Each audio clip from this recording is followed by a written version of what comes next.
Join them for their first time on the front line.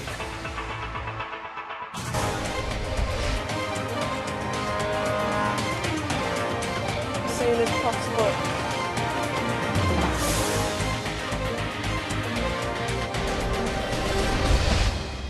21-year-old new recruit Kelly Wilkes is completing a 6-week training program to prepare her for life as a West Midlands ambulance service paramedic. PTT is the push to talk, which is the transmit button. Kelly decided on her future career path when she became a St John ambulance volunteer at the age of 15. I want something different every day. I don't want to be doing the same type of jobs all the time. So paramedic it was, and that's what I focused on, and that's what I got. Kelly's just completed a degree in paramedic science at Staffordshire University. Radio protocol wasn't her favourite subject. I've always hated radios, but now they're all right. I'm always scared of them. If it rang, give it to somebody else. But I'm all right now. Kelly's tutors at uni drummed into her the qualities needed to become a good paramedic. She desperately wants to prove she has them. You've got to be confident in decisions you make. You have to talk to your patients, build up rapport, and that's really important. This course is designed to refresh the skills Kelly and her colleagues learnt at uni. They've been trained in moving disabled patients downstairs with a specially designed chair, the sort of kit increasingly needed with Britain's ageing population. They've also been shown how to respond to major chemical attacks. It's designed to allow you to escape. Unlike most of the equipment, It's made by the best rather than the cheapest bidder. And taught resuscitation techniques to help them save lives on the road. Top, middle, bottom, clear. Minister shock advised, back on chest. It might only be a dummy now, but soon it will be real people whose lives are on the line. Make sure you've got no abdominal movements, that you have got good equal rise and fall of the chest. Yep. And when Kelly completed the course, all she had to do was sort her uniform. Shirt. White. It's not very practical, is it? But it's smart. And she was ready for action, or so she hoped. Nervous. Very nervous and excited. Put it all together. Get out there and start. 1 week later, and Kelly arrives for her first shift. The nerves are still very much in evidence.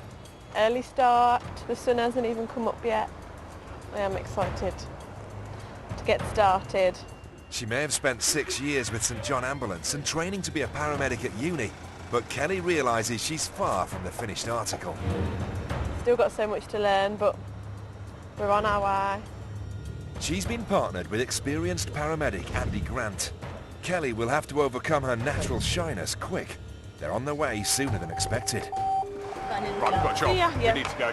The call is to a road traffic collision. Britain's emergency services have to deal with around 200,000 RTC casualties every year. One car passed blocking a road, the other car has gone down a bank into a wall, fluid leaking. Received over. Yeah, that's received. Just confirming it is a red one, isn't it? A red 1 requires urgent attendance, but the RTC is some distance away. Yeah, I never want to kill myself. I'm not too bothered about my crew, mate. Joking aside, Andy's a highly experienced blue light driver, and it shows.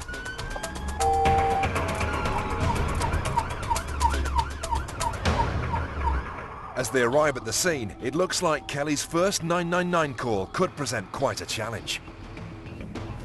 A senior firefighter is extremely concerned about one of the casualties. This lady here, there's the one in this KA. She's In this one? Yeah. And the airbag's gone off? Yeah. The driver of the car in the ditch is 89-year-old Irene. She's in shock after colliding with another vehicle. If we pop you onto the ambulance so that we can assess you. When the airbag inflated, it hit her chest at a speed of 160 miles per hour, leaving her in great pain. Oh, okay. You okay? Take your time. Irene is frail. The impact may have broken her chest bone. Oh, just keep nice and still for me. Oh, it's here. To help diagnose her injuries, Andy's worked out how the crash occurred. The collision's happened just where this divot is here, and it's just span her like 180 degrees over towards where her car rests on that embankment over there. Did you lose consciousness? No. Kelly's remembering everything she learnt in training. Having assessed Irene's neck for damage, she's now going to check for internal injuries. I could feel it across my back. Yeah. Take some nice steady breaths in through your mouth. All right, and I'm going to have a listen to your chest. When I breathe it. Just nice and steady. Irene recently had surgery on her chest. The operation site hasn't fully healed. You've still got this scar tissue, so it's going to be quite tender for a bit of time. Oh, I know. I can't believe that this has come to me. Elderly casualties can deteriorate rapidly, and Irene's medical history is a concern. They need to get her to hospital fast.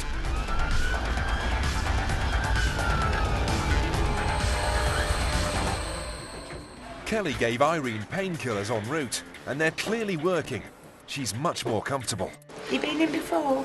I did come for an operation not long back. Her next destination will be the X-ray department. And don't worry. Okay, you're in the right place. Kelly has a lovely manner with her patients and is impressed. She seems to be a natural. Working with St John's Ambulance Service has probably given her a good head start, and that shows really. She's been able to communicate with people, and yeah, I think she's done really well. Kelly's trainers told her she'd always remember her first 999. I don't think I'll ever forget Irene. Very, very talkative. But that's good though. I like it when you can speak to your patients and they can give you their life story. So you're going now? We'll be off now, yes. Irene, it's been a pleasure meeting you. Okay, Yes. hope you're feeling better soon. Well, I hope so. When you've got a patient like Irene, it turns into more of a chat. Your history taking is more of a chat rather than an interview, if you know what I mean. She seemed like she quite enjoyed our company, to be honest. We couldn't stop her from talking. You take care of yourself, Irene, all right? Thanks a lot, love. Okay. Very kind Good of you. luck. Back in Birmingham, rookie paramedic Kelly and her mentor Mick are responding to one of the 3,999 calls the West Midlands Ambulance Service will get today. We basically have categories of calls. You've got red 1, which is your cardiac arrest, things like that. Your red 2, which is the next one down. But this may be about to become a red 1. We've just been told that it's a motorbike versus a car, and there is possibly major trauma. When dealing with trauma, paramedics need to act quickly.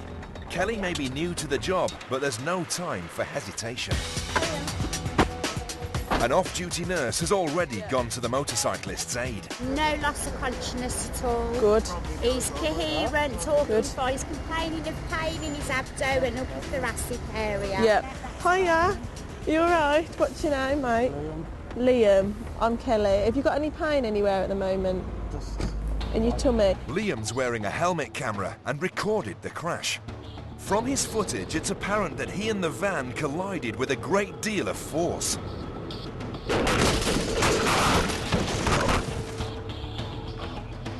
Kelly's worried Liam may have neck and back injuries. Remembering her training, she keeps communicating with her patient. We're going to have to pop you onto a board. I'm sure you've seen it done before. We'll put a collar on your neck as well. Liam can't feel any pain in his neck or back at the moment, but that may be misleading. You've got pain in your stomach, so that's a distracting injury. You may have damage in your neck and your back that you won't show up until later. So this is all going to be precautionary for safety to make sure that you actually walk tomorrow. If Liam's neck is broken and he's moved incorrectly, he could be paralysed. But fuel is pouring onto the road. A tiny spark and it could ignite. It's a dangerous situation. Just a week ago, Kelly was learning how to use a radio. Now those communication skills could mean the difference between life and death. If we've got a leakage of fuel of the bike, we're going to need fire. Is that received over? Kelly's following her training to the letter. Next, she and Mick must move Liam away from the fuel without causing him what could be life-changing harm. We're going to roll you onto your back. This young lady's going to keep hold of you. Oh, young ladies, obviously a bit early in the morning, he ain't woke up yet. You put your legs out straight for me.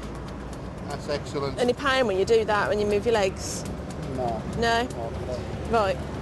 Now Liam's on his back, Kelly can remove his helmet to check for facial injuries. She has to be extremely careful. There we go, we're coming now. Excellent, nearly done, nearly there. Up. Wonderful. Right. Liam may be in shock.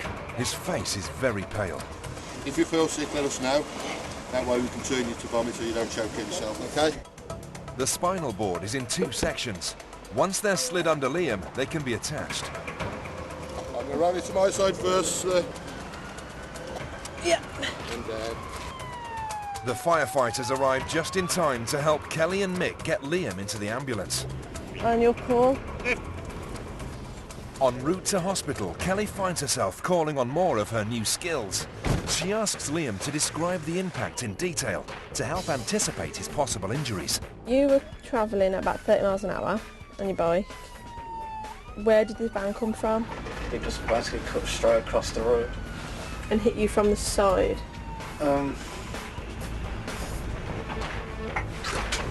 Liam's struggling to remember. He may have severe concussion.